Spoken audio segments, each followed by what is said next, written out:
สวัสดีครับกุมารแพทย์ที่อยู่ทางออนไลน์นะครับวันนี้ผมศาสตราจารย์นายแพทย์วิพัฒน์สำราญสมกิจจากกุมารแพทย์วิทยาศาสตร์โรคทางเดินหายใจและก็เรื่องวิกฤตจากคณะแพทยศาสตร์โรงพยาบาลจุฬาลงกรณ์รับหน้าที่เป็นวิทยากรและก็เป็นผู้ร่วมบรรยายร่วมบรรยการใน Industrial Pediatric Academic Webinar ประจำเดือนมีนาคมโดยมีวิทยากรรับเชิญพิเศษจากคณะแพทยศาสตร์มหาวิทยาลัยขอนแก่นศรีนครินทร์ขอนแก่นรองศาสตราจารย์นายแพทย์รัชพลอุปราเป็นกุมารแพทย์โรคระบบหายใจและก็บรรวิกฤตในเด็กภาควิชากุมารเวชศาสตร์จากมหาวิทยาลัยขอนแก่นนะครับก็ขอขอบคุณทางราชวิทยาลัยกุมารแพทย์แห่งประเทศไทยสมาคมกุมารแพทย์แห่งประเทศไทย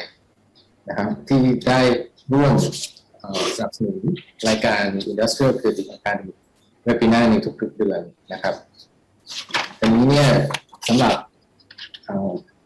แพทย์กุมารแพทย์ที่รับฟังทางออนไลน์ Webinar ทุกท่านสามารถจะเก็บคะแนนเป็น CAE 1.5 คะแนนเพื่อเข้าร่วมรับชมต่อเนื่องโดยใส่ชื่อและนามสกุลเลขที่ใบอนุญาตประกอบวิชาชีพเวชกรรมโดยทุกท่านจะต้องรับฟังมากกว่า45 นาทีขึ้นไปแล้วก็ได้ CME เครดิต 1.5 คะแนนแล้วเมื่อสิ้นสุดของการบรรยายแล้วเนี่ยก็จะเป็นช่วงของ Q&A ซึ่งผมและก็อาจารย์รัฐพลนะฮะจะร่วมเป็นตอบคำถามที่น่าสนใจตรงท้ายของเลคเชอร์แล้วก็สามารถคอมเมนต์ได้ในช่วงของเลคเชอร์ทั้งร่วมกันบรรยายนะครับตอนนี้เราจะเริ่มการบรรยายในหัวข้อเรื่องของ tip management ของ cough ใน children evidence based beyond mucolytic agent ซึ่งเราก็จะมาดูว่าในปัจจุบันเรามีวิธีการ approach cough ในเด็กอย่างไร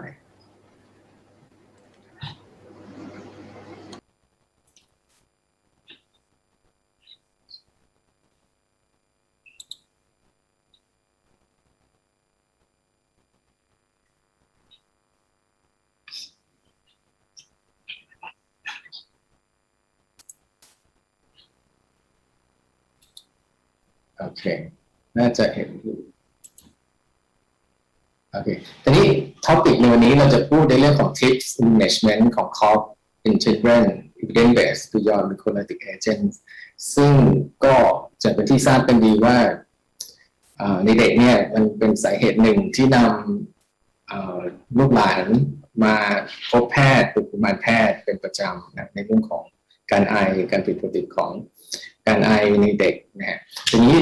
วิธีการบรรยายในวันนี้เราก็จะพูดถึงวิธีการ approach ในลักษณะของการไอซึ่งจะเริ่มด้วย introduction mechanism ของการไอ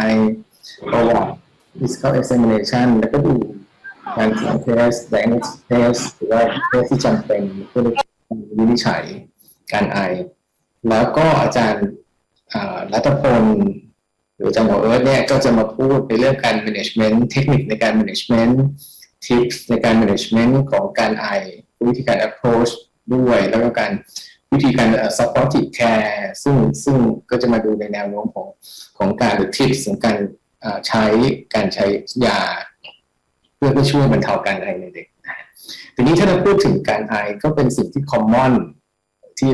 นำจะบอกว่าถ้าเกิดไอมากไอเรื้อรังก็จะเป็นสิ่งที่ทำให้พ่อแม่เนี่ยต้องนำเด็กมาเพื่อการตรวจรักษาเพื่อการวินิจฉัยและการรักษาซึ่งกุมารแพทย์ก็จะคุ้นเคยกันดีงั้นการไอเนี่ยโดยนิยามแล้วก็เป็น forceful release ของแอร์ซึ่งออกมาจากปอดเป็น sudden involuntary เป็น protective reflex แล้วก็เป็น major ของ defensive mechanism เช่นมี secretion อยู่ในคอ secretion เหนียวอยู่ใน bronchus mechanism หนึ่งของการไอก็เพื่อจะขับเสมหะออกมาเพื่อจะ relieve เสมหะออกมาจากหลอดลมหรือว่าจากใน craving control นะฮะตัวนี้เนี่ยถ้าเรามาดูถึงของ การไอแล้วเนี่ยจะเป็นอย่างที่บอกว่าเป็น common indication เลยสำหรับเป็นสิ่งหนึ่งที่พ่อแม่นำเด็กมาหาแพทย์เพื่อจะได้รับการวินิจฉัยในการรักษาทีนี้เนี่ยมันคงไม่ใช่สาเหตุอันหนึ่งซึ่งไม่ใช่อันเดียวที่ทำให้พ่อแม่นำมาสู่แพทย์เพื่อการวินิจฉัยอาจจะเป็นสาเหตุหนึ่งอาจจะเพิ่มการสเตรสทำให้เด็กนอนไม่ได้พักผ่อนไม่เพียงพอทั้งเด็กเองแล้วก็เป็นปัญหาที่สำคัญสำหรับผู้ปกครองด้วยเพราะนั้นเด็กไอทั้งคืนเด็กไอตอนเช้าเด็กไอกลางวันแล้วก็จะทำให้นอนไม่หลับพักผ่อนไม่ได้ก็เป็นสเตรสอันหนึ่งสำหรับพ่อแม่ที่อยู่ที่บ้านนะอย่างที่บอกว่ามันเป็น normal protective mechanism แต่ว่าบางครั้งเนี่ยเราอาจจะต้องดูสาเหตุทำไมเด็กมีปัญหาเรื่องไอไม่หายเป็น subacute หรือเป็น chronic cough ซึ่งอันนั้นอาจจะต้องมาสู่การวินิจฉัยและรักษาให้ถูกต้องนะฮะทีนี้ถ้าเราย้อนไปนิดนึงเรื่อง mechanic ของ cough หรือการไอเนี่ยมันก็อาจจะแบ่งเป็น3 เฟสอย่างด้วยกันในช่วงแรกก็จะเป็นเรื่องของการ inspiration phase การช่วงการหายใจคือ deep inspiration เอาแอร์เข้าไปในปอดอย่างเต็มที่แล้วก็ตามไปด้วย compressive phase ซึ่งมี contractilityของ expiring muscle เพื่อจะนำเฟรมหรือว่านำเสมหะออกมาหรือว่าเอาอากาศออกมาแล้วก็มีการปิดของหลอดลมกับ glottis ในรูปกล่องเสียงนะฮะในช่วง expiratory phase อาจจะมีการ opening ของ glottis มี dynamic compression ถ้าไอรุนแรงมากไอรุนแรงมากก็จะมีการ compress ของ airway ก็มี expulsion ของ air มี debris แล้วก็มี secretion ซึ่งมันก็จะเป็น mechanic ของการไอทีนี้ถ้ามาดูถึงเรื่องของ pathway ของการไอจะเห็นว่าในแต่ละครั้งของการไอเนี่ยก็จะมีระบบการกระตุ้นของการไอหรือเป็นที่เรียกว่า reflex arch จะมี cough receptor ที่จะมีnerve ที่มี supply ของ airway ซึ่งอาจจะเป็นเรื่องของ vagus nerve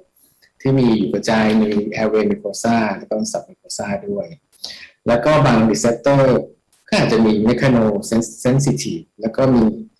chemo sensitive ด้วยซึ่งส่วนหนึ่งที่บอกว่าจะเป็นเสมหะเยอะมันก็จะไปกระตุ้น receptor ทำให้มีการไอกระตุ้นการไอแล้วก็ทำให้เสมหะออกมาแล้วก็ mechano receptor เนี่ยก็จะ sensitive การtouch แล้วก็หรือการกระทบด้วยสิ่งต่างๆที่เข้ามาใน airway ซึ่งเด็กบางคนก็อาจจะมี sensitivity ต่อ airway ไม่เหมือนกันเดี๋ยวเราคงจะพูดต่อไปว่าเด็กบางคนมี viral infection ก็ทำให้ sensitivity ของ airway มันมากขึ้นก็ทำให้มีการไอมากขึ้นเมื่อการไอมากขึ้นอาจจะมีเรื่องของ bronchospasm ต่อมาซึ่งอันนี้จะเป็นส่วนหนึ่งที่นี่ถือว่าเป็น reflex ของการไออาจจะ lining ของ receptor mainly ก็คงอยู่ที่ทางเดินหายใจส่วนต้นเป็น larynx หรือ trachea ก็ตามในส่วนของ chemoreceptor เองก็ sensitive ต่อภาวะเช่นมี acid มีความร้อนความเย็นมากความร้อนความเย็นมากเมื่อเราอย่างเช่นกินน้ำเย็นกินน้ำร้อนมากก็อาจจะกระตุ้น chemoreceptor ได้เช่น capsaicin receptor derivative ที่อยู่ใน airway และ activation inflammatory reaction ใน airway ก็จะทำให้มีการไอที่มี productive ออกมาได้ที่อยู่แล้วก็บางส่วนก็อาจจะมีอยู่ในส่วนของ distal airway ด้วยเพราะฉะนั้นอีกส่วนหนึ่งที่ทำให้คนไข้มีอาการไอได้เรื่อยๆไอเรื้อรัง subacute เนี่ยก็จะมีเรื่องของ inflammatory mediators เช่นยกตัวอย่างเช่นมี IL-6 cytokines บางตัว IL-6 IL-8 cyclic AMP อะไรพวกนี้ก็จะทำให้มี vicious cycle กระตุ้นต่อ receptor ตลอดเวลานะก็ทำให้เด็กมีภาวะ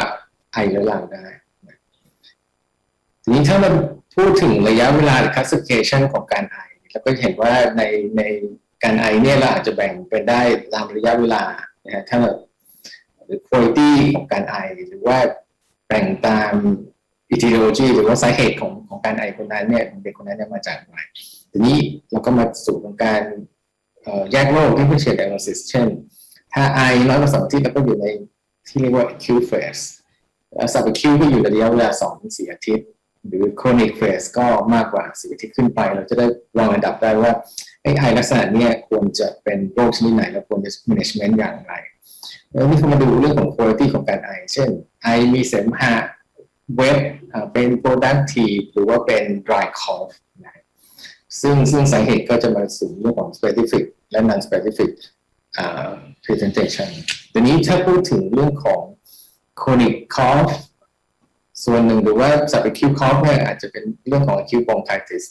ซึ่ง pathophysiology อย่างที่เห็นว่ามี inflammation อาจจะเริ่มที่ infection อาจจะเป็น viral ซึ่งเป็น common ที่เจอในเด็กมี inflammation ใน airway มี increased blood flow ใน airway ทำให้ swelling ของ mucous membrane หลังจากนั้นก็อาจจะมีทำให้เสมหะมันเหนียวมันข้นแล้วก็เพิ่มมากขึ้นเมื่อไอมากขึ้นก็จะมี constriction ของ bronchial smooth muscle ก็จะทำให้เป็น vicious cycle ทำให้ไออยู่ตลอดเวลานั่นก็เป็นปัญหาที่หนักที่ผู้ปกครองนำเด็กมาสู่การวินิจฉัยนะฮะทีนี้ประวัติก็เป็นส่วนที่ช่วยให้แพทย์กุมารแพทย์เองวินิจฉัยคนไข้และก็รักษาให้ถูกต้องตามโรคนะการซักประวัติอย่างไรบ้างส่วนใหญ่เราก็จะถามเกี่ยวกับนั้นเราก็อาจจะดูว่าเด็กเล็กเป็นเด็กเล็กอายุประมาณเท่าไหร่ระยะเวลาการไอเป็นยังไงใช่ไหมอาจจะมีลักษณะของไอเรื้อรังตั้งแต่เด็กเล็กๆมาเนี่ยเราอาจจะนึกถึงพวก congenital cause หรือว่า nature ของการไอนานเท่าไหร่นะเช่นเป็น acute subacute เป็น paroxysmal cough มี productive ลักษณะเสียงการไอเป็นอย่างไรเช่นเป็น barking cough เป็น staccato cough นั่นก็เป็นลักษณะ characteristic ของการไอเพื่อจะวินิจฉัยแยกโรคออกไปได้และไอนั้นเนี่ยสามารถจะรีลิฟโดยอะไรบ้างเช่นเราให้ medication bronchodilator แล้วเด็กดีขึ้นอันนั้นก็จะบ่งชี้ว่าเด็กอาจจะมีภาวะ bronchospasm ร่วมด้วยต่อจากนั้นก็อาจจะดูลักษณะร่วมที่เกิดขึ้นเช่นถ้าไอแล้วมี shortness of breath มีการหายใจลำบากด้วยไหมเช่นคนไข้ที่เป็นแอสมาไอเยอะๆอาจจะมี difficult breathing หายใจลำบากมี work of breathing หรือเปล่าหรือว่าคนไข้ไอและอาเจียนพวกนี้อาจจะนึกถึงคนไข้ที่มีเรื่องของ reflux หรือว่าคนไข้มีไอกลางคืนซึ่งอันนั้นอาจจะบ่งชี้ว่าคนไข้มี reflux ด้วยหรือเปล่าหรือไอแล้วมีเลือดปนเช่นมี epilepsy ตามมาด้วยนั่นก็จะบ่งชี้ว่ามี erosion ของ airway mucosa ซึ่งอาจจะนำไปสู่การวินิจฉัยรักษาที่ถูกต้องมีไข้ร่วมด้วยไหมมี failure to thrive ด้วยหรือเปล่ามี weight loss ด้วยไหมเช่นไข้ที่เป็นวัณโรคมันก็จะมีอาการร่วมที่เราเห็นร่วมด้วยเช่นมีไข้ต่ำๆมีน้ำหนักไม่ขึ้นมี weight loss อะไรเป็นต้นหรือมี passive acute ของการ expose ต่อ environment บางอย่างเช่นถ้าประวัติแม่ใช้สูบบุหรี่ก็อาจจะเป็น second hand smoke ก็อาจจะทำให้ส่วนหนึ่งที่ทำให้เกิด chronic cough ได้หรือมี abnormal drug use ในบ้านซึ่งอาจจะไม่เจอบ่อยในคนไทยแต่ก็อาจจะต้องนึกถึงด้วยหรือว่าในปัจจุบันนี้ก็เราพูดถึง PM 2.5 บ่อยๆซึ่งอันนั้นอาจจะเป็นส่วนหนึ่งที่ทำให้เกิดเรื่องของ pollution ก็จะทำให้คนไข้มาพรีเซนต์ในเรื่องของ chronic cough ได้ด้วยแล้วก็อาจจะเด็กเล็กอาจจะซักประวัติหรือว่ามีประวัติเช่น choking episode ทุกนี้อาจจะต้องถึงของเรื่องของ foreign body หรือว่าเลี้ยงสัตว์animal มีแมวที่บ้านมีหมาที่บ้านหรือว่ามีที่ potential ที่ทำให้เกิด allergy หรือว่ามี allergic bronchitis อะไรพวกนี้ก็ทำให้เป็น chronic cough ได้เหมือนกันนะฮะบางคนก็ซักประวัติอย่างนั้นด้วยหรือประวัติภูมิแพ้อย่างเช่นเป็น eczema พวกนั้นก็จะนำไปสู่การวินิจฉัยเช่นคนไข้มี allergic bronchitis คนไข้เป็น asthma หรือ allergic rhinitis ก็จะทำให้คนไข้มีอาการไอได้นะทีนี้สรุปโดยรวมนี้ครูผู้จะวินิจฉัยของการไอที่นำเด็กมาสู่การวินิจฉัยนะในศึกษาเช่นลักษณะของการไอที่บอกคนไข้อาจจะมี paroxysmal cough ซึ่งอาจจะนึกถึงถ้าในเด็กเล็กมีประวัติอาจจะนึกถึงคนไข้ที่เป็น pertussis หรือคนไข้ที่เป็น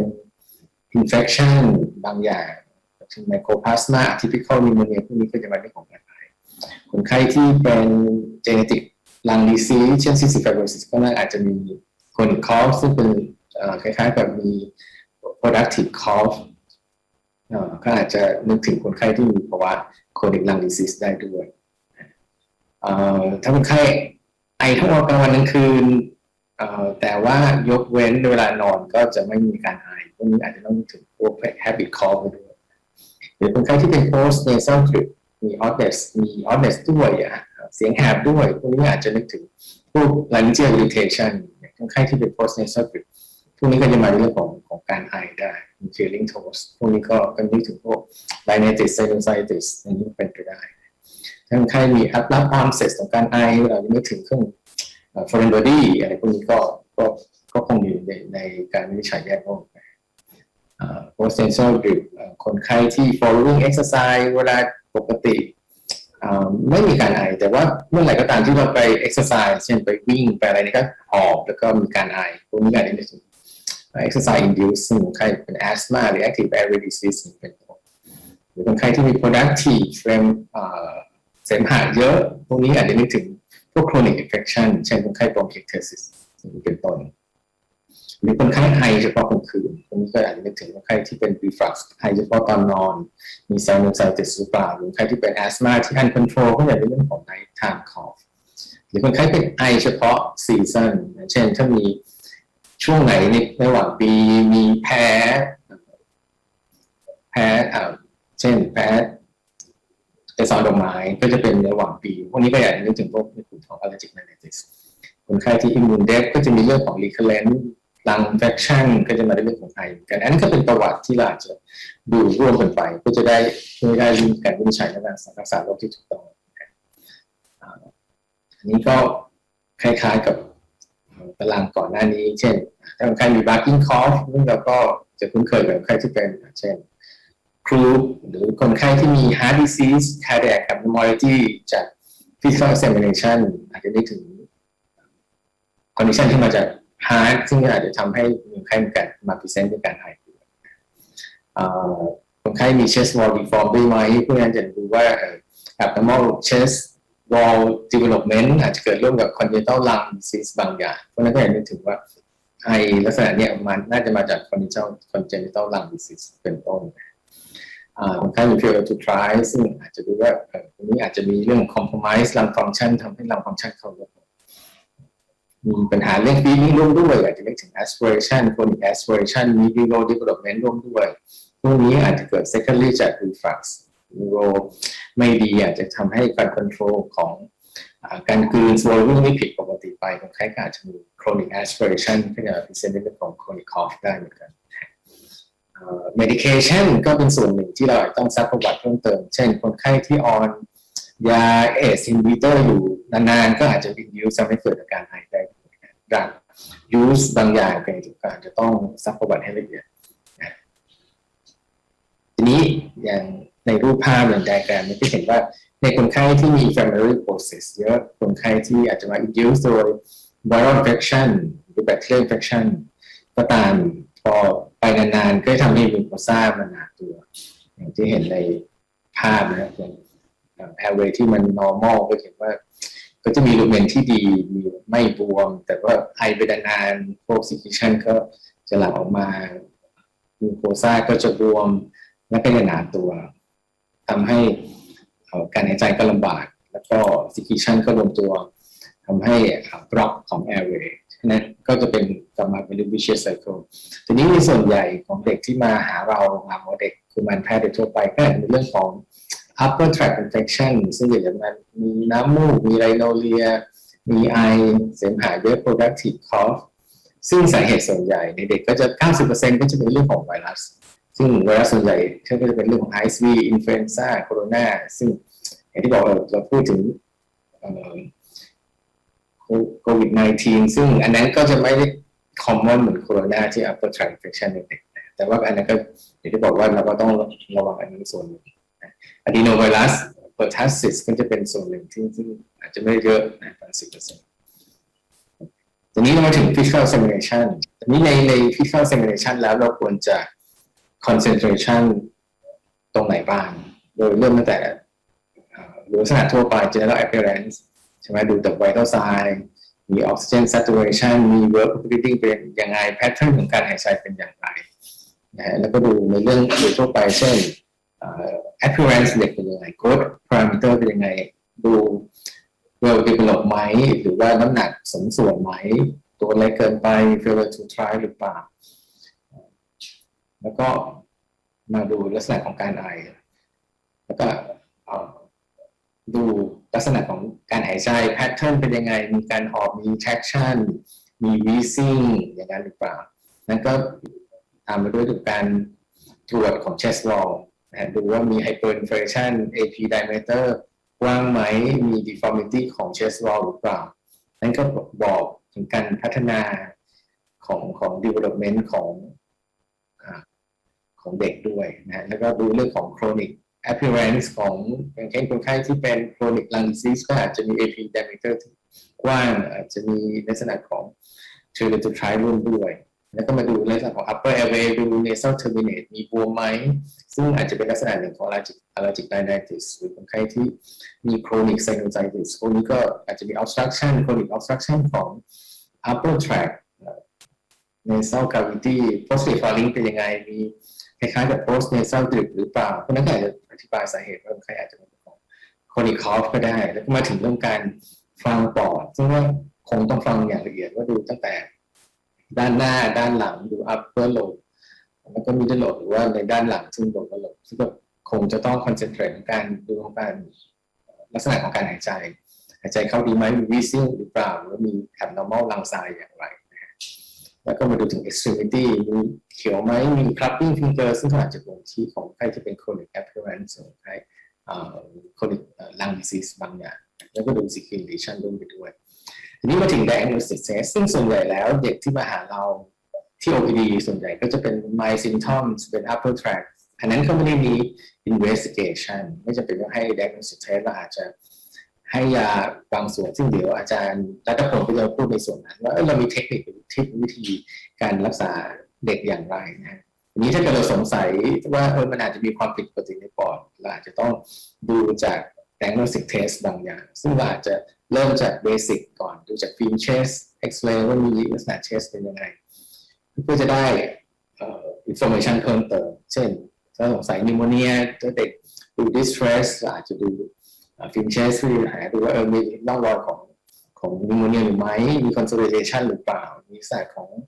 chronic lung hyperinflation มี air trap หรือเปล่ามี bronchial thickening มี chronic development ของ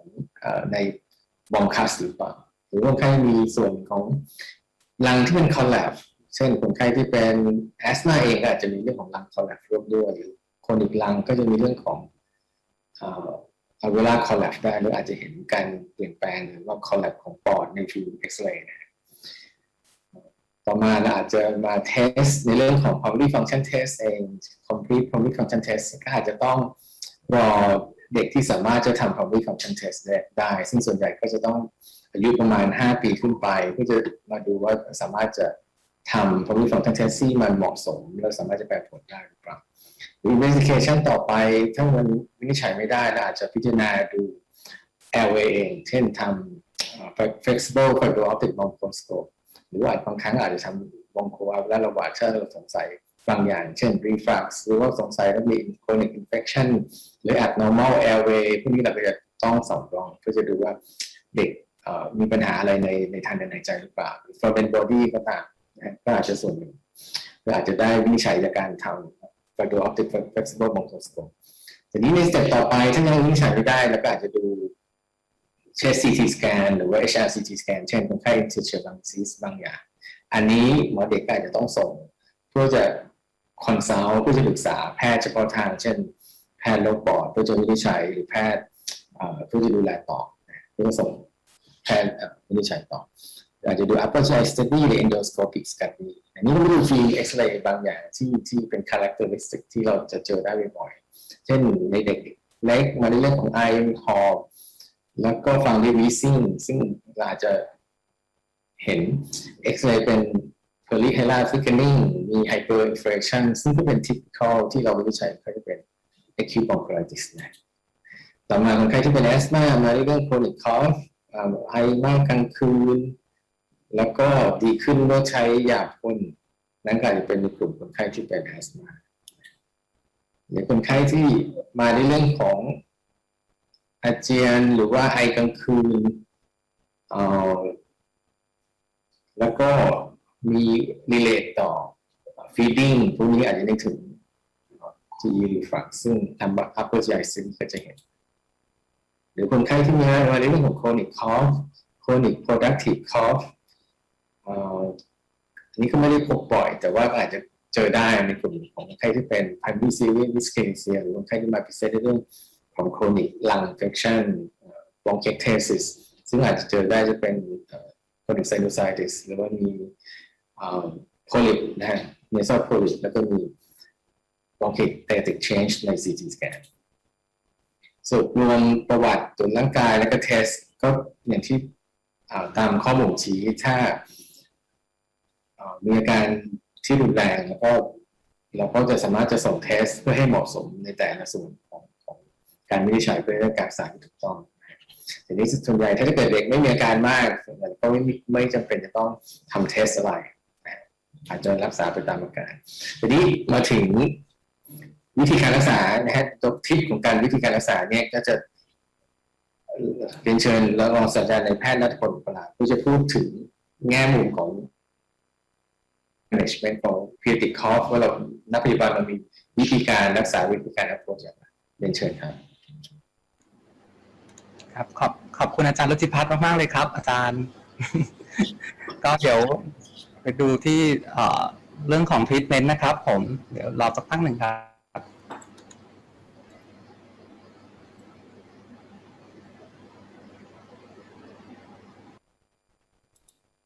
โอเค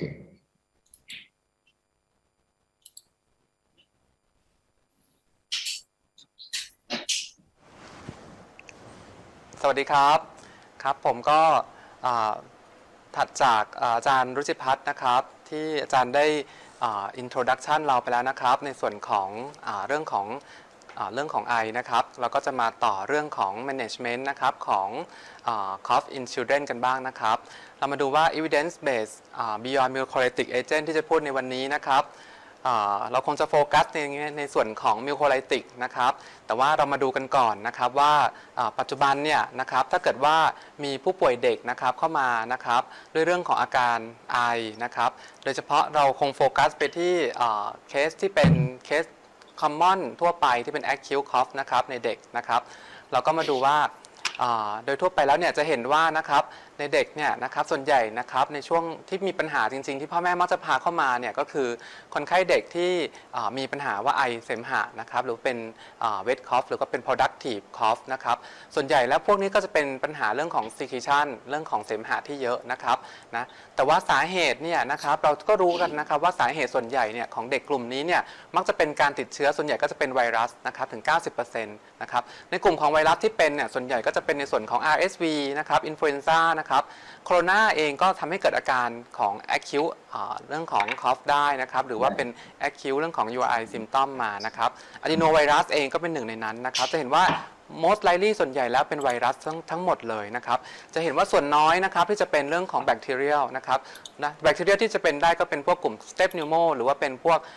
pertussis หรือว่าเป็นกลุ่ม Chlamydia pneumoniae นะครับที่เราจะเจอในเด็กนะครับ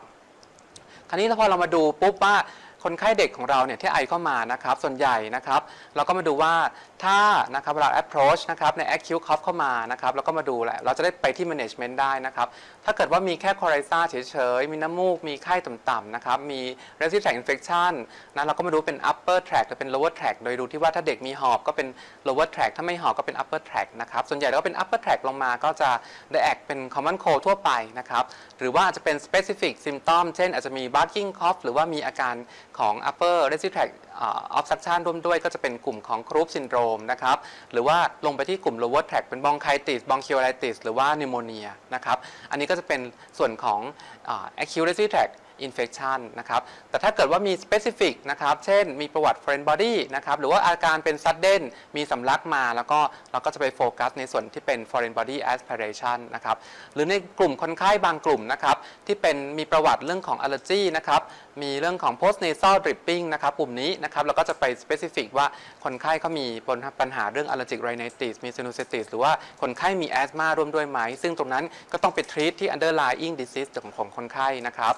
ในส่วนของอื่นๆนะครับกลุ่มที่เป็น chronic lung นะครับกลุ่มนี้เราก็ต้องไป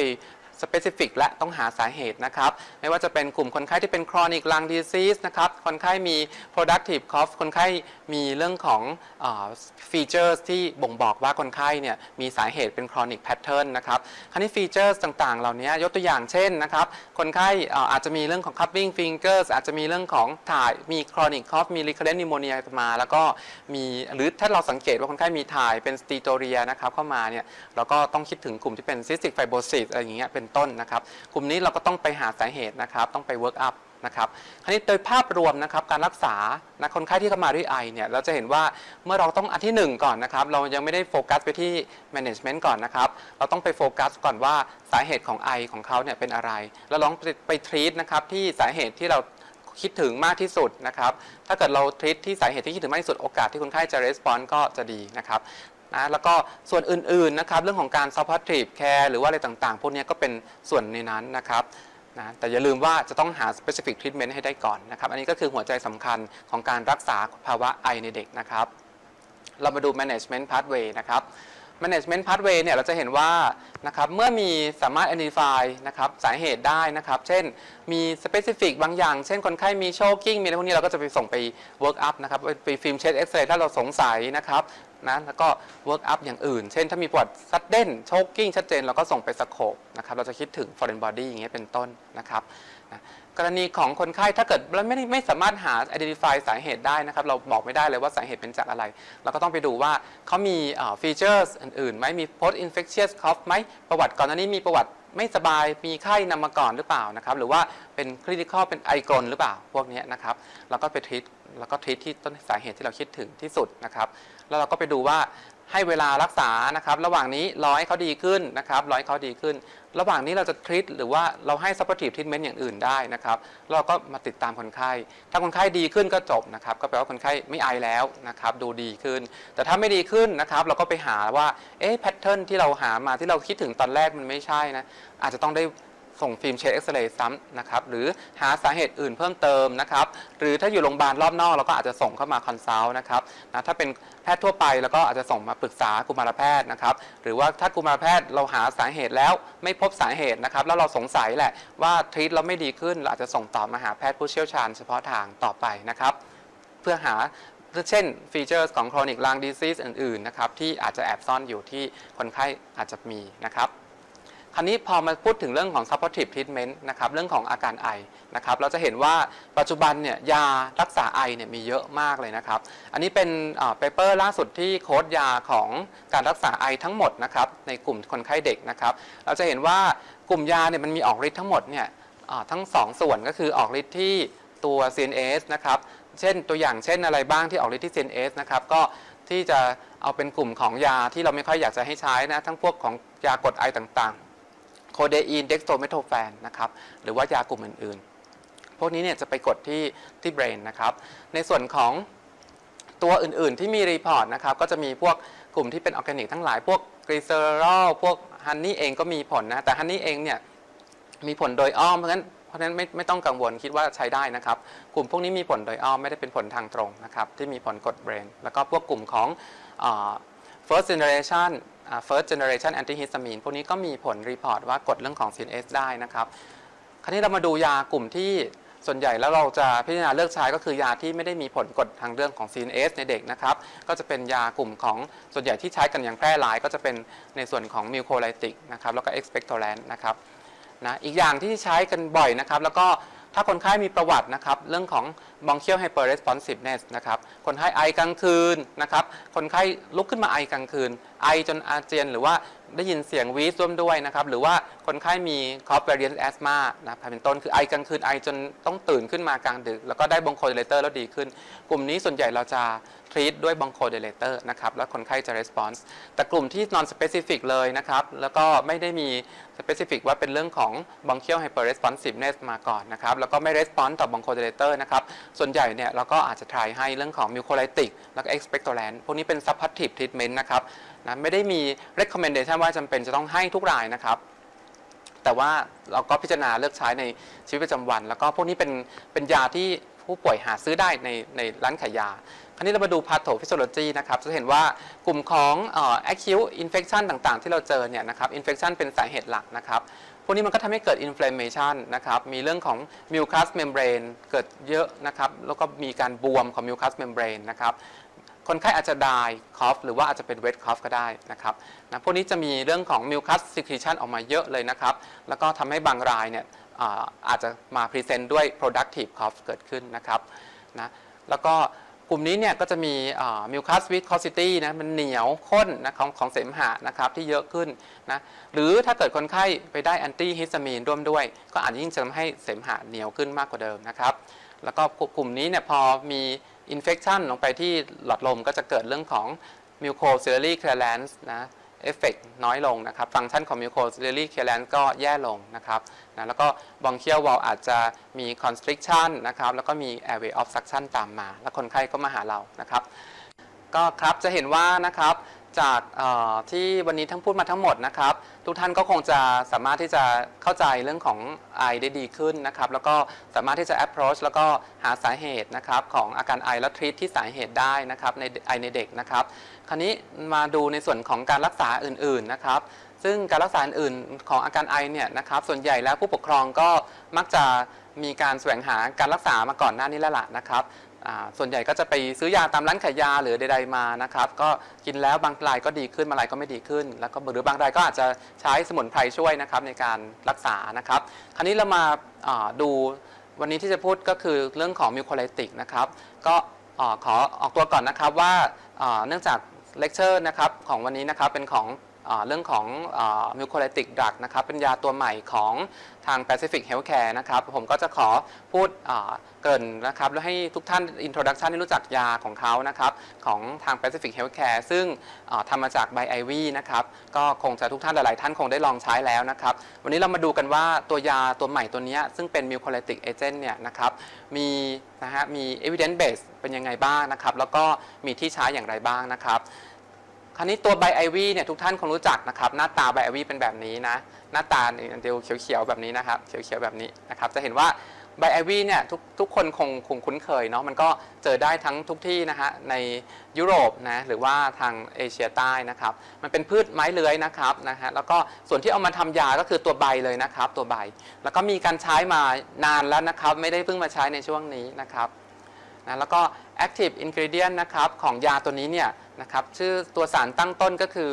Hedera saponins นะซึ่งตัวโครงสร้างของมันเนี่ยก็คือเป็น alpha hydrin นะครับ alpha hydrin โครงสร้างของมันเนี่ยนะนี่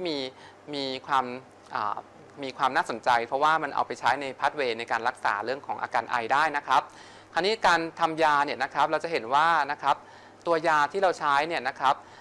เอามาจากใบเพราะงั้นก็ต้องมีการทำนะครับตัวยาเนี่ยนะครับเราเอาใบพวกนี้นะครับมาใช้งานเนาะคราวนี้ตัวใบเนี่ยมันก็จะมีเอาใบมาทำให้อบแห้งก่อนแล้วก็เอามาทำให้เป็นผงนะครับจะเห็นว่ากว่าจะมาเป็นยาก็ต้องทำให้เป็นผงยาก่อนนะครับต้องใช้ใบพอสมควรเลยให้ได้ผงแบบนี้นะครับซึ่งอันนี้ก็เป็นขั้นตอนการผลิตคราวนี้ตัวยาตัวนี้เนี่ยนะครับตัวที่ทำมาจากใบไอวี่เอ็กซ์แทรคเนี่ยนะครับชื่อของ IV extract ตัวนี้ก็คือ EA575 นะครับซึ่งปัจจุบันเนี่ยมีที่ใช้ทั้งในเด็กแล้วก็ในผู้ใหญ่นะครับเนื่องจากเป็นเราเรียกว่าเป็นไฟโต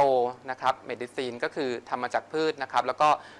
สารตั้งต้นที่ใช้เนี่ยก็มาจากพืชเป็นเพียวเลยนะครับซึ่งตรงนี้เนี่ยมีนอกจากนี้เนี่ยยังมีสตั๊ดดี้ที่ออกมาช่วยนะครับสนับสนุนว่าตัวยาเนี่ยมีประสิทธิภาพแล้วก็สามารถใช้บรรเทาอาการไอได้นะครับมี evidence เยอะมากนะครับตัวยาตัวนี้ลอนช์ในเมืองไทยไม่นานนี้นะครับเพิ่งมาถึงเมืองไทยในปีที่ผ่านมานี่เองแต่ว่าในต่างประเทศเนี่ยมีที่ใช้กันเกิน10 กว่าปีแล้วนะครับแล้วก็ใช้ไปทั่วโลกคราวนี้ในเยอรมันเองเขาก็บรรจุยาตัวนี้เข้าไปในไกด์ไลน์นะครับของเยอรมันไกด์ไลน์ในการรักษาเรื่องของอาการบองไคติสในผู้ใหญ่นะครับซึ่งเพราะนั้นก็ค่อนข้างน่าเชื่อถือและก็มั่นใจได้ในการใช้งานผมก็จะขอพูดถึงตัวยาแล้วก็กลไกการออกฤทธิ์นะครับตัว EA575 นะครับจะเห็นว่าตัว EA575 ซึ่งเป็นตัวสารที่เราเอามาทำการศึกษาในยาตัวนี้นะครับมีผลอย่างไรบ้างนะครับมันก็จะเป็นตัวที่กระตุ้นบีต้าอะดรีนาจิกรีเซปเตอร์นะครับที่อยู่ที่ alveolar cell type 2นะครับแล้วก็มากระตุ้นให้เกิดมีการหลั่งของ CAMP เพิ่มขึ้นนะครับ ทำให้ invoke เรื่องของ surfactant ที่เพิ่มมากขึ้นนะครับกลุ่มนี้เนี่ยมันทำให้เกิดเอฟเฟกที่เราเรียกว่าเป็น Serotonergic effect นะครับทำให้มีอาการคนไข้ก็คือลดอาการไอลงมาได้นะครับจากเอฟเฟกตัวนี้นะครับนอกจากนี้เนี่ยตัว beta adrenergic receptor เองเนี่ยนะครับที่โดนกระตุ้นจาก EA575 เนี่ยยังทำให้เกิดเรื่องของการสร้างของ CMP AMP ที่เพิ่มมากขึ้นนะครับแล้วก็มี intracellular calcium ที่ลดลงนะครับซึ่งคุ้นๆใช่ไหมครับกลไกนี้มันคือกลไกของการเกิดเรื่องของ bronchial muscle relaxation นั่นเองนะครับเพราะงั้นเนี่ยจากตรงนี้เนี่ยนะครับร่วมกับในส่วนของ pathway ที่มากระตุ้นทำให้เกิด myosin light chain นะฮะ phosphorylation ลดลงเนี่ยมันก็ทำให้เกิดเรื่องของ bronchospasmolytic effect เกิดขึ้นนะครับท่านจะเห็นว่าตัวยาตัวนี้นะครับมีเอฟเฟกทั้ง Serotonergic effect นะครับแล้วก็ bronchospasmolytic effect นะครับคราวนี้เรามาดูว่ายาเนี่ยเนื่องจากมีเอฟเฟกทั้ง mucolytic bronchospasmolytic นะแล้วก็นอกจากนี้ยังมีการศึกษาของยาตัวนี้นะครับในเรื่องของ anti inflammation นะครับเรามาดูว่าตัว study ที่รับรองหรือว่ารองรับเนี่ยยาตัวนี้มีมากน้อยแค่ไหนนะครับจะเห็นว่าตัว study เนี่ยไปค้นดูนะครับก็จะเห็นว่าข้อมูลของเขามีนานแล้วนะครับตัวยาตัวนี้มีที่ใช้มาอย่างที่บอกก็คือ study อันแรกเลยตั้งแต่ต้นทศวรรษที่ 20 นะฮะตั้งแต่ปี 2004 แล้วนะครับเป็นเรื่องของความปลอดภัยในการใช้ยานะครับในส่วนของตัว extract นะครับของ IV extraction นะฮะตัวนี้นะครับแล้วก็ในส่วนของนะครับrespiratory infection หรือว่ากลุ่มของ respiratory disease เองเนี่ยก็มีการตีพิมพ์อยู่เรื่อยๆนะครับลองไปค้นใน literature ก็จะเจอออกมาเปเปอร์เยอะมากนะครับเรามาดูว่าตัวเปเปอร์ที่โค้ดออกมาในเด็กนะครับ involve เด็กนะเป็นเยอะมากนะครับมีการทำศึกษาเรื่องของ option ในการรักษานะครับ clinical evidence ของ IV leaf dry extract นะครับตัว EA575 เนี่ยนะครับpublication ออกมาเยอะมากในส่วนของที่เกี่ยวข้องกับเรื่องของการใช้ยาเรื่องของ safety profile นะครับแล้วก็โดยเฉพาะใน study ในเด็กนะครับแล้วก็มีการรวบรวม study ในเด็กทั้ง18 paper เนี่ยนะครับ include คนไข้เด็กเข้าไป 50,000 กว่าคนนะครับซึ่งก็เป็น paper ที่รวมแล้วคือ evidence ค่อนข้างเชื่อถือได้แล้วก็จะบอกได้ว่าตัวยาเพราะฉะนั้น safety profile ค่อนข้างโอเคนะครับคราวนี้เรามาดูว่าตัวการศึกษาที่ผ่านมานะครับจะเห็นว่ายาตัวนี้มี side effect อะไรบ้างนะครับอันนี้เป็นการศึกษาที่รวบรวมนะครับการศึกษาที่รวบรวมของคนไข้นะครับเด็กนะครับอายุ 0-12 ปีนะครับจะเห็นว่าตัวคนไข้ที่ include เข้ามาในนี้เนี่ย0-12 ปีเนี่ย52,400 กว่าคนนะครับนะแล้วก็เอามาดูว่าหลังจากได้ยาเข้าไปแล้วเนี่ยคนไข้นะครับมี side effect อย่างไรบ้างนะครับเกิดขึ้นนะครับจะเห็นว่าส่วนใหญ่นะครับ99 กว่าเปอร์เซ็นต์เนี่ยไม่มี side effect อะไรนะครับจะมีกลุ่มที่มี side effect เนี่ยน้อยมากเลยนะครับแล้วก็ส่วนใหญ่ก็จะเป็น minor นะครับก็คือเป็นกลุ่มของ gastrointestinal นะครับอาจจะมี diarrhea ได้นะครับหรือเป็นผื่นได้ซึ่งน้อยมากๆนะครับจากข้อมูลทั้งหมดนะครับแต่ว่าไม่มีรายงานของ serious side effect นะครับไม่มีรายงานของ serious side effect นะครับคราวนี้เรามาดูในส่วนของ efficacy นะครับ efficacy ของยานะครับมีการทำ study ออกมาเยอะเลยนะครับออกมาแล้วก็มีหลายเปเปอร์นี่ผมเลือกมาแค่บางอันนะครับในเปเปอร์มีทั้งเปเปอร์ใน adult แล้วก็ในเปเปอร์ในเด็กนะครับอันนี้เป็นเปเปอร์ใน adult นะครับที่ดูเป็น RCT นะครับดูข้อมูลของคนไข้ดูว่า efficacy ของตัวยานั้นเป็นอย่างไรนะครับในคนไข้ที่เป็น acute bronchitis นะครับโดยอันนี้มีstudy นี้อันแรกนี่เป็นของ adult นะครับตัว inclusion คนไข้ก็จะเป็นอายุ 18 ปีถึง 70 กว่าปีนะครับแล้วก็ใช้เป็นยาไซรัปนี่แหละครับนะครับแล้วก็ duration ของการรักษาก็คืออยู่ที่ 7 วันก็คือเขาโฟกัสที่ acute bronchitis เป็นหลักเลยคือเป็น inclusion criteria ของเขานะครับแล้วก็จะใช้เป็น bronchitis severity score แล้วก็ visual analog score นะครับเอามาดูประเมินว่าประสิทธิภาพของยานั้นเป็นอย่างไรนะครับอันนี้เป็นยกตัวอย่างเป็น bronchitis severity score ที่เขาใช้เป็นใบประเมินของใน trial นี้นะครับก็จะเห็นว่าอันนี้เป็นสรุปนะครับจะเห็นว่าตัวแท่งสีเทาเนี่ยนะครับก็คือเป็น control group นะครับส่วนแท่งสีเขียวอันนี้เป็น study group นะครับจะเห็นว่าใน first นะครับตั้งแต่ start ยาไปนะครับแล้วก็หลังจาก2 วันนะฮะแล้วก็เอามาดูว่าคนไข้นั้นอ่ะ bronchitis severity score เป็นยังไงบ้างนะครับก็จะเห็นว่าหลังจาก2 วันเนี่ยจะเริ่มเห็นความแตกต่างนะครับในกลุ่ม control group แล้วก็กลุ่มที่เป็น study group ซึ่งได้ตัว product EA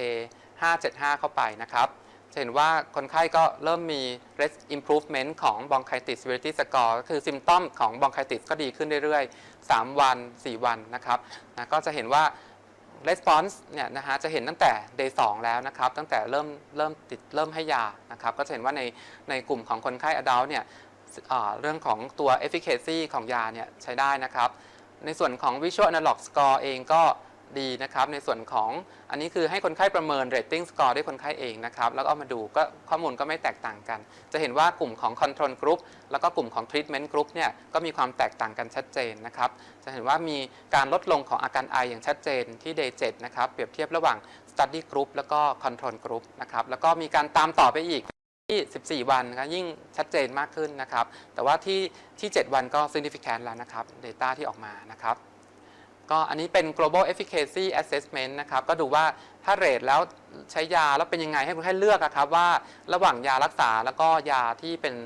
กลุ่ม control เนี่ยคนไข้ prefer อะไรคนไข้ก็ prefer กลุ่มที่เป็นสีเขียวนี่คือเป็น treatment group นะครับก็คือ prefer การได้ยานะครับคราวนี้เรามาดูว่าในกลุ่มของคนไข้เด็กนั้นเป็นยังไงบ้างนะครับในกลุ่มคนไข้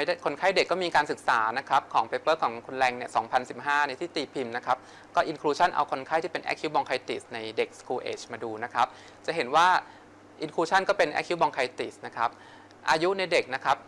ตั้งแต่ 0 ถึง 12 ปีนะครับเขาเอาเด็กตั้งแต่น้อยกว่า 1 ปีก็มี include เข้ามาใน study อันนี้นะครับแล้วก็คนไข้ทั้งหมด 1,066 คนนะครับก็จะเห็นว่ากลุ่มที่ได้ control group กับกลุ่ม treatment group ก็ดีขึ้นชัดเจนนะครับในส่วนของ bronchitis severity score เองนะครับก็ดีขึ้นนะครับซึ่งอันนี้ให้ผู้ปกครองเป็นคนตอบนะครับแล้วก็ในส่วนของกลุ่มที่ทั้งกลุ่มที่ไม่มี concomitant นะครับแล้วก็กลุ่มที่มี concomitant therapy นะ concomitant therapy ก็ยกตัวอย่างเช่นกันได้ antibiotic ร่วมด้วยหรือได้ยาอื่นๆร่วมด้วยนะครับเห็นว่าทั้ง2กลุ่มนี้ในกลุ่มของ control และกลุ่มของ treatment ที่ได้ตัว EA 575เข้าไปก็ดีขึ้นทั้ง2กลุ่มนะครับซึ่ง overall เนี่ยก็จะเห็นว่าตัวยาเองเนี่ยนะครับก็เปรียบเทียบในเด็กเองก็ได้ผลนะครับในแง่ของการรักษานะครับ efficacy ในการลดลงของอาการไอนะครับ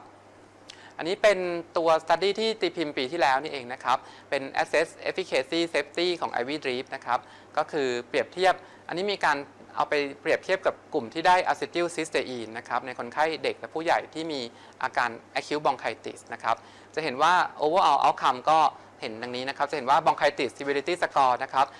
อันนี้เป็นกลุ่มของสีส้มนะครับสีส้มอันนี้เป็นกลุ่มของ EA 575คือกลุ่มที่ได้ IV extract นะครับแล้วก็กลุ่มของสีน้ำเงินเนี่ยก็คือกลุ่มที่ได้อะซิทิลซิสเตอีนนะครับจะเห็นว่าตั้งแต่ช่วงอันนี้คือตอนยังไม่ได้ยาแล้วก็มา follow up นะครับหลังได้ยาที่ final visit นะครับจะเห็นว่าทั้ง2กลุ่มเนี่ยกลุ่มที่ได้IV หรือว่ากลุ่มที่ได้เป็นอะซิทิลซิสเตอีนเนี่ยนะครับอาการดีขึ้นทั้งคู่นะครับดีขึ้นทั้งคู่แต่ว่ามา overall ไปดูแล้ว response ของกลุ่มทั้ง2ตัวเนี่ยแทบจะไม่แตกต่างกันนะครับเพราะงั้นเนี่ยพอออกมาเป็นแบบนี้นะครับก็จะเห็นว่าจากการศึกษาเนี้ยก็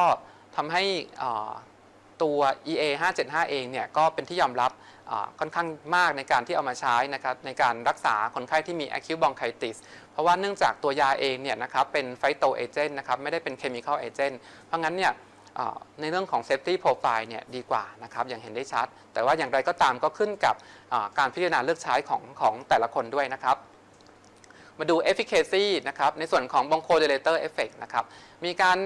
ศึกษานะครับทำการศึกษาอันนี้เป็นการทำศึกษาในเด็กนะครับเป็น RCT นะครับเอามาดูว่ามีตัวยาตัวIV extract เองเนี่ยมีผลกับ bronchodilation effect หรือไม่นะครับเขาก็มีการทำการศึกษาแล้วก็ไปวัดรังวอลลุ่มนะครับในเด็กก็จะเห็นว่าตัว airway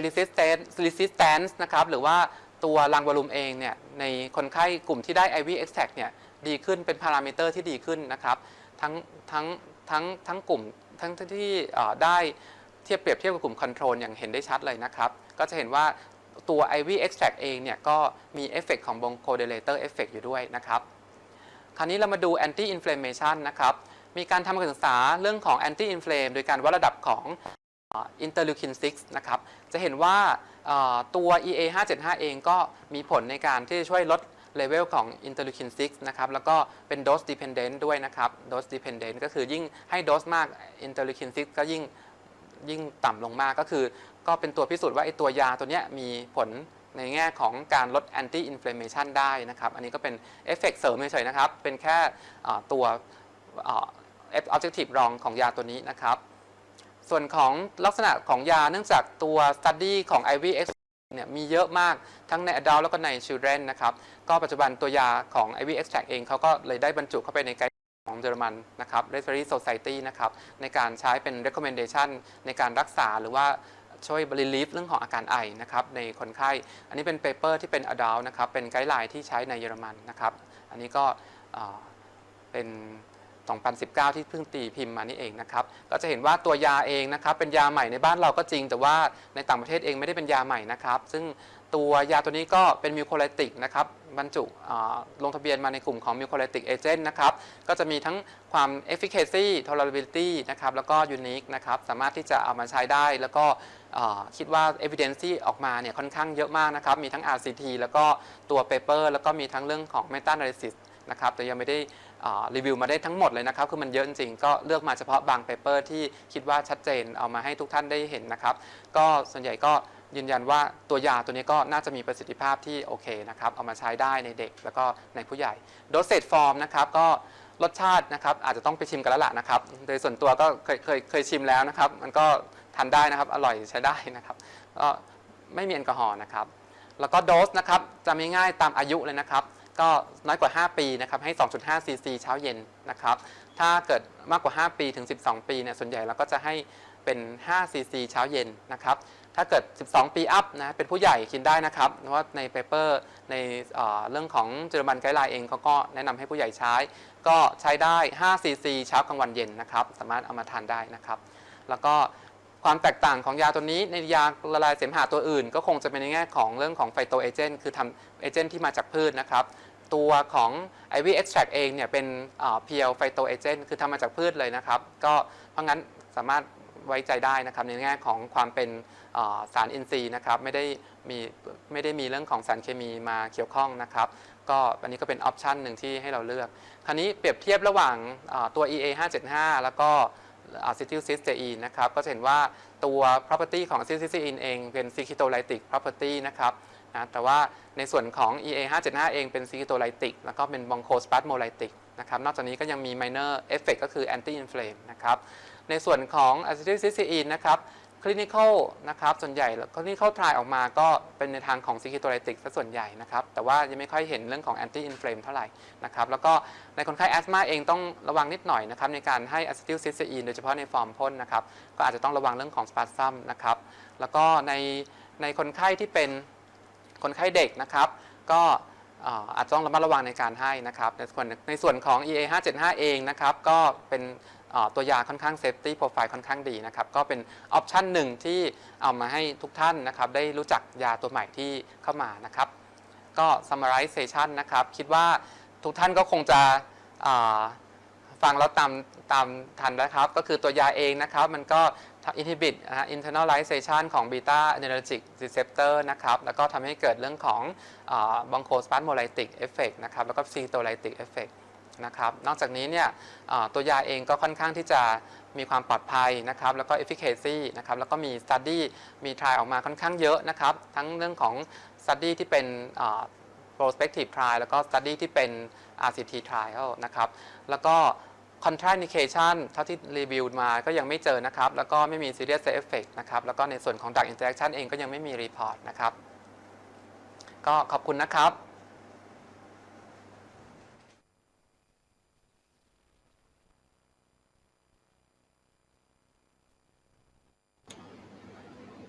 ครับก็กลับมาที่เวบินาร์อีกครั้งหนึ่งนะฮะหลังจากฟังอาจารย์นัทพลไปแล้วก็เขาจะทำให้รู้เมคานิซึมของการไอแล้วก็วิธี approach ในการรักษาการไอได้ดีขึ้นนะฮะสำหรับเด็กหรือกุมารแพทย์หรือแพทย์ทั่วไปอย่างที่เห็นว่าในอดีตเนี่ยเรามักจะคิดถึงอยากให้ไอว่ามันก็ให้อะไรก็ได้มันคงจะไม่ค่อยต่างกันเท่าไหร่แล้วก็ไม่ได้มี base evidence เท่าไหร่แต่ปัจจุบันอย่างที่เห็นว่าเราก็มีความคิดที่เปลี่ยนไปก็มียาแก้ไอบางตัวที่สามารถจะช่วยลด inflammatory effect ด้วยซึ่งรวมถึงการให้มีผลbronchodilator effect ด้วยนะฮะทีนี้ถึงท้ายของการบรรยายเนี่ยก็อาจจะรอรับคำถามจากทางบ้านหรืออาจารย์จะมีอะไรที่แนะนำทางบ้านเพิ่มเติมนะครับว่ามันมีทิปในการ management ของคนไข้ยังไงให้กับกุมารแพทย์ที่ฟังอยู่ทางบ้าน ครับครับอาจารย์ก็จริงๆแล้วจริงๆทิปในการ management เนี่ยจริงๆแล้วถ้าเกิดว่าโดยทั่วไปเนี่ยเราคือผมคิดว่าอ่าคุณหมอเด็กนะกุมารแพทย์ทุกท่านนะครับที่ฟังเนี่ยคิดว่ามี experience ในการ management เรื่องไอกันเยอะมากอยู่แล้วนะครับโดยทั่วไปเนี่ยผมคิดว่าส่วนใหญ่ด้วยซ้ำเนี่ยคนไข้ส่วนใหญ่ก็ดีขึ้นเองว่าส่วนใหญ่นะครับส่วนใหญ่ก็จะดีขึ้นของเขาเองจริงอาจจะไม่ได้จำเป็นต้องใช้ยามากมายนะครับผมคิดว่ายาเนี่ยเป็นแค่เป็น optional ครับเป็นแค่ตัว add on ก็คือเป็นสำหรับที่กรณีที่ถ้าใช้แล้วรู้สึกว่าโอเคมันอาจจะมี benefit ในแง่ของลดซิมตอมได้อย่างเงี้ยแต่ว่าโดยทั่วไปแล้วเนี่ยคือถามว่าจำเป็นต้องเพรสใช้ยาแก้ไอไหมเนี่ยในกลไกของในกรณีของคนไข้ที่เป็น viral infection เนี่ยผมคิดว่าจริงๆอาจจะไม่ได้เป็น the must นะครับอาจารย์คิดว่าอาจจะเป็นให้ดื่มน้ำเยอะๆอะไรเงี้ยแล้วรอให้หายอะไรเงี้ยน่าจะเป็นทางคำแนะนำที่เหมาะสมแต่ว่าคราวนี้ถ้าเกิดยกเว้นกรณีที่ถ้าคนไข้ต้องการให้อยากจะให้มีตัวreliever หรือว่าอยากให้อาการดีขึ้นจริงๆเนี่ยหรือว่าอยากให้ดีขึ้นเร็วๆโอเคล่ะมันก็มีทางเลือกมากขึ้นที่เราจะให้ยาตัวอื่นๆเข้าไปเพิ่มนะครับแต่ว่าหัวใจสำคัญหรือว่าทิปในการที่จะรักษาจริงๆเนี่ยผมคิดว่าอยู่ที่ว่าเราต้องไฟเอาให้ได้นะครับว่าแพทเทิร์นการไอของคนไข้นั้นเนี่ยมีสเปซิฟิกที่เราจะต้องไปเวิร์กอัพหรือเปล่านะฮะไปหาสาเหตุหรือว่าไปโฟกัสหรือเปล่านะครับโดยเฉพาะในกลุ่มที่เป็น hidden disease ที่ซ่อนอยู่ที่ไม่ใช่แค่ acute viral infection นะฮะยกตัวอย่างเช่นพวกโรค specific ที่อาจารย์รุจิพัฒน์ได้พูดนำไปตอนต้นนะครับผมคิดว่านั้นเป็นหัวใจสำคัญนะที่จะต้องไปดูครับอาจารย์คิดว่ากุมารแพทย์ทุกท่านอาจต้องโฟกัสตรงนั้นนะฮะว่าจะไป pick up disease อะไรที่แอบซ่อนอยู่ในเพื่อที่จะหาเรื่องของ specific treatment ให้กับคนไข้แต่ละรายนะครับส่วนของอื่นๆก็คือในแง่ของbronchial hyperresponsiveness นะครับที่เราอาจจะต้อง find out ถ้าเกิดเขามี picture ที่เข้าได้กับ bronchial hyperresponsiveness ก็อาจจะต้อง pick up เรื่องของ bronchodilator ที่เป็น base นะครับขอบคุณครับอาจารย์คงมีแอดอันนี้ครับครับแต่อย่างที่อาจารย์รัตพงศ์ได้เพิ่มเข้าไปนะในเรื่องของที่ของการ management เขาบอกว่าถ้าเกิดมันรู้สึกว่าเป็น mild symptoms อาจจะไม่จำเป็นจะต้องใช้ยาอะไรมากก็อาจจะใช้ hydration การให้น้ำแต่จริงถ้าเกิดว่าคนไข้ไอเยอะก็ต้องมีsymptom ค่อนข้างเยอะแล้วก็เป็น benign เราอาจจะพิจารณาใช้ยาร่วมเข้าไปด้วยยาที่เราใช้อยู่ประจำแต่ว่าก็อย่างที่ทราบว่าถ้าเกิดไอมันเป็นเรื้อรังมันอาจจะต้องมาเข้ามาดูว่าการวินิจฉัยแยกโรคมันมีอะไรบ้างความเสี่ยงที่เป็นโรคหนึ่งหรือเปล่าซึ่งก็ต้องมาให้แพทย์เฉพาะทางดูว่าให้แพทย์เด็กมันสกรีนนิ่งดูว่าเราจะเป็นต้องการวินิจฉัยเพิ่มเติมหรือเปล่านั่นก็เป็นส่วนหนึ่งซึ่งอาจจะนำมาสู่การรักษาที่ทันท่วงทีแล้วก็จ่ายถูกโอเคทีนี้เรามาดูว่าเรามีคำถามจากทางบ้านไหมครับว่าจะยังไม่มีหรือว่าใครที่สงสัยก็อาจจะถามมาโดยตรงได้นะด้วยเวลาที่อย่างที่บอกว่าเรามาถึงในช่วงท้ายของรายการเนี่ยผมบอกว่าถ้าเกิดเราต้องการ CME แล้วอาจจะต้องเข้าไปที่เว็บนาใส่ชื่อในทางกลุ่มใส่วอลแล้วก็ซับมิตไปทางด้านวิทยากุมารก็จะทำให้ CME เพิ่มขึ้นนะฮะทีนี้ถ้าคิดว่าถ้าไม่มีคำถามในทางบ้านเพิ่มเติมเราคิดว่าผมและอาจารย์เอิร์ธซึ่งจะเป็นอาจารย์หนุ่มไฟแรงจาก